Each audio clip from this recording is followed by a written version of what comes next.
আসসালামু আলাইকুম ভিউয়ার্স, আপনারা সবাই কেমন আছেন? আলহামদুলিল্লাহ, আল্লাহর রহমতে আমি ভালো আছি। আবারও প্রচণ্ড গরম পড়েছে, তো ভাবলাম যে আমি আমার বাচ্চাদের সাথে এই প্রচণ্ড গরমের সময় যত অল্প সময় রান্নাঘরে থাকা যায় ততই ভালো। এ কারণে আমি ঝটপট আমার বাচ্চাদের এ ধরনের নাস্তা তৈরি করে দিলাম। তো আপনাদের সাথে সেটাই শেয়ার করছি। আশা করি শেষ পর্যন্ত আমার সাথেই থাকবেন। আর যেসব ভাই বোনেরা আজকে প্রথম আমার চ্যানেলটি ভিজিট করছেন, প্লিজ আপনারা আমার চ্যানেলটি সাবস্ক্রাইব করবেন, লাইক কমেন্ট শেয়ার করে দিবেন। তো প্রথমে আমি ডিমের ভিতরে চিনির ভিতরে দুইটা ডিম দিয়ে দিলাম। প্রথমে চিনি দিয়েছিলাম, তারপরে দুইটা ডিম দিয়ে দিলাম, আর এভাবে এখন ফেটিয়ে নিচ্ছি। এই নাস্তাটা দ্রুত হয়ে যায় এবং বাচ্চারাও ভীষণ পছন্দ করে। আমি মাঝে মাঝে আমার বাচ্চাদের টিফিনেও এই নাস্তাটা বানিয়ে দেই। বানানো একেবারেই সহজ। তো ডিমটা যখন একদম ফেটা হয়ে গেছে, চিনিটা গলে গেছে, তখন আমি ভাজতে চলে এসেছি এবং আমি অল্প তেলেই ভাজবো, খুব একটা বেশি তেলও দেব না। তো লাগবে আমার পাউরুটিগুলো দিয়ে এরকম করে ডিমের ভেতর ভিজিয়ে নিচ্ছি।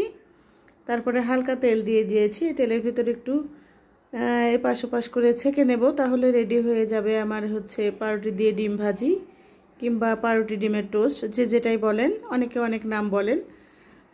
তবে এটা খেতে কিন্তু ভীষণ ভালো লাগে, একেবারে অল্প সময়ে ঝটপট হয়ে যায়। তো আপনারাও চাইলে এরকম গরম পড়েছে এরকম করে বাচ্চাদের নাস্তা দিতে পারেন এবং টিফিনেও দিতে পারেন। আমার বাচ্চারা তো ভীষণ পছন্দ করে এই নাস্তাটি। আমি ডিমের ভেতর দিয়ে এরকম করে তুলে নিয়ে একটু সময় নিয়ে ভেজে নিচ্ছি। একেবারে খুবই অল্প সময়ে নাস্তাটা তৈরি করা যায়, খেতেও বেশি ভালো লাগে।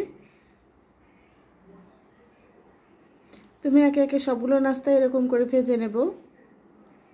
আর আমার ভাই বোনদের কাছে আবারও রিকোয়েস্ট করছি, আপনারা একটা লাইক দিয়ে আমার সম্পূর্ণ ভিডিও দেখবেন আর সুন্দর একটা কমেন্ট করবেন। আপনাদের সুন্দর একটা কমেন্ট আগামী দিনে আমার সুন্দর সুন্দর ভিডিও দিতে উৎসাহ প্রদান করবে।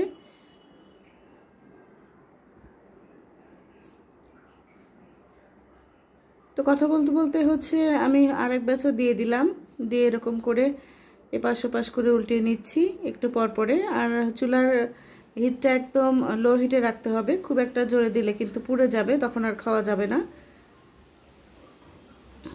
যারা এরকম করে পাউরুটি ভেজে খেয়েছেন তারা তো জানেন এর টেস্ট কতটা ভালো। আর যারা খাননি তারা অবশ্যই একবার হলে ট্রাই করবেন। আমি জানি আমার ভাই বোনেরা এর চেয়ে আরও ভালো ভালো নাস্তা বানাতে জানে, তবুও আমি আপনাদের সাথে একেবারে ঝটপট শর্টকাটে এই রেসিপিটা শেয়ার করলাম।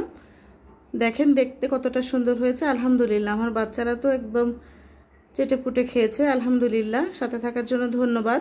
আজ এই পর্যন্তই। আসসালামু আলাইকুম।